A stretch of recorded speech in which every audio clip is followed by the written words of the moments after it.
எனது அருமை நண்பனே, தேவன் எப்போதும் உன் முகத்தை பார்க்க விரும்புகிறார், உன் முதுகை அல்ல.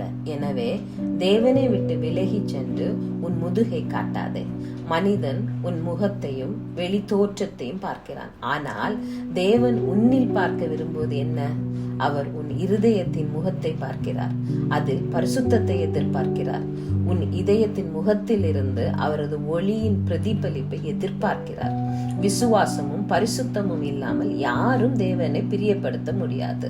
அவர் பரிசுத்தராக இருப்பதால் நாம் பரிசுத்தமாக இருக்க அழைக்கப்பட்டிருக்கிறோம். பரிசுத்த அலங்காரத்தோட தேவனை தொழுது கொள்ளுங்கள் என்று சங்கீதம் 96:9 பார்க்கிறோம். அவரது உருவத்தை பிரதிபலிக்கும் கண்ணாடி போன்ற முகம் கொண்ட ஒரு இதயத்தை அவர் எதிர்பார்க்கிறார். அவரது அன்பும் அவரது தன்மையும் அவரது வல்லமையும் அதில் பிரதிபலிக்க விரும்புகிறார். உங்கள் இருதயத்தின் பரிசுத்தத்தை அவர் எவ்வாறு பகுப்பாய்வு செய்கிறார்? அவருடைய வாயிலிருந்து புறப்படும் கூர்மையான இருபுறமும் கருக்குள்ள பட்டயத்தை பயன்படுத்தி பகுப்பாய்வு செய்கிறார். அது இருதயத்தை ஊடுருவுகிற, வெட்டுகிற, பிரிக்கிற, நியாயம் தீர்க்கிற பட்டயம். இந்த கூறிய இருபுறமும் கருக்குள்ள பட்டயம் தான் தேவனுடைய வார்த்தை. இது எபிரேயர் 4:12 படி இதயத்தில் ஆழமாக ஊடுருவி ஆத்துமாவின் உணர்ச்சிகளால் இயக்கப்படும் செயல்களை ஆவியானவரால் வழிநடத்தப்படும் செயல்களில் இருந்து பிரிக்கிறது. ஆத்மா உணர்ச்சிகளையும் எண்ணங்களையும் ஆசைகளையும் வைத்திருக்கிறது. அதே சமயம் ஆவி தேவனுடன் இணைகிறது. தேவனுடைய வார்த்தை அவைகளை பிரிக்கிறது, அதாவது சுய உந்துதல் செயல்களை ஆவியானவரால் இயக்கப்படும் செயல்களில் இருந்து பிரிக்கிறது. இந்த பட்டயம் மூட்டுகள் மற்றும் மஜ்ஜை வழியாக வெட்டுகிறது.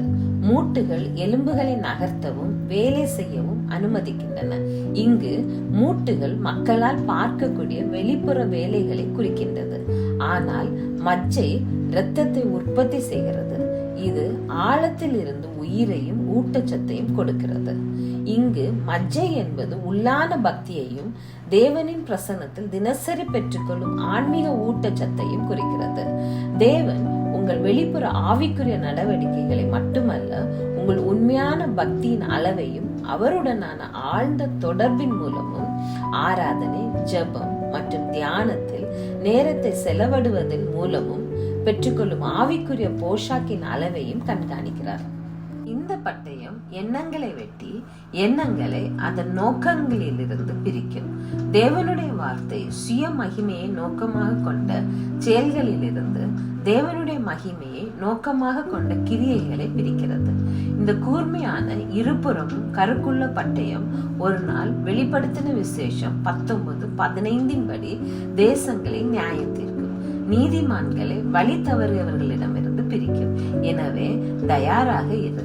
பரிசுத்த ஜாதியாக தேவன் உன்னை தெரிந்தெடுத்துள்ளார். அவர் உன் முகத்தை பார்க்க விரும்புகிறார், திரும்பி ஓடிய முதுகை காண அல்ல. தேர்ந்தெடுக்கப்பட்டவனான நீ உலகத்திற்கல்ல, அவருக்கு சேவை செய்ய வேண்டும் என்று அவர் விரும்புகிறார். யோனா அந்த நினிவேக்கு போவதற்கு பதிலாக தர்ஷிஷ்க்கு ஓடினான். ஆனால் கடலும் புயலும் கீழ்ப்படியாமைக்கான விலையை செலுத்த வைத்தன. தேவன் அவனை ஒரு மீனின் வயிற்றின் வழியாக அவர் விரும்பிய இடத்திற்கு நகர்த்த வேண்டியதா இருந்தது. எனவே அவருடைய விருப்பத்துடன் உங்கள் வாழ்க்கையை இணைக்க ஒரு புயலுக்காக காத்திருக்க வேண்டாம்.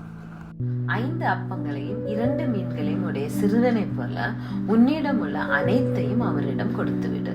உன் உடல், உன் வாழ்க்கை, உன் நேரம், உன் திறமை, உன் அறிவு மற்றும் அனைத்தையும் அவருடைய அழைப்புக்கு ஒரு தியாகமாக முழுமையாக கொடுத்துவிடு. அவற்றை தம்முடைய ராஜ்யத்திற்காக அவர் பயன்படுத்துவார். அவர் உன்னை அநேகருக்கு ஆசீர்வாதமான பாத்திரமாக பயன்படுத்துவார். உன் சரீரத்தின் அனைத்து உறுப்புகளையும் நீதியின் ஆயுதமாகவும் தேவனுக்கு அடிமையாகவும் ஒப்பு கொடுத்து விடு. அவர் உன்னை பரிசுத்தமுள்ளவனாக காத்து தமது வழிகளில் பிரித்து வைப்பார். எனவே பிரியமானவர்களே, புத்திசாலித்தனமாக செயல்படுங்கள். தேவனை விட்டு விலகி சென்று உன் முதுகை காட்ட வேண்டாம். தேவனுக்கு உன் முகத்தை காட்டு. அவருடைய பரிசுத்தம் உன் இருதயத்தின் முகத்தில் பிரகாசிக்கட்டும். ஆமென்.